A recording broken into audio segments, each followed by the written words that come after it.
প্লাস্টিকের এই প্রোডাক্টগুলো রেডি করে ছাদে প্রস্তুত করেছেন, শুধু এখন ডেলিভারি করবেন।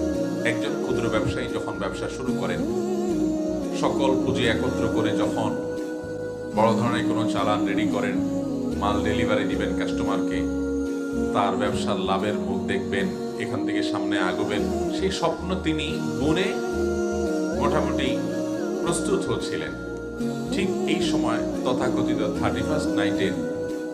এই উৎসবের আগুন, লেরিহান শিখা, কোন এক যুবক কোনো বাড়ির ছাদ থেকে সেটি ছেড়েছে এবং সেটা এসে তার সেই প্লাস্টিকের প্রোডাক্টগুলোর উপরে পড়েছে এবং সেখানে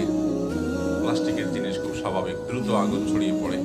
সেখানে আগুন ধরে গেছে এবং জ্বলতে জ্বলতে তার সবগুলো মাল জ্বলে একেবারে মিশে গেছে, একাকার হয়ে গেছে ছাদের সাথে।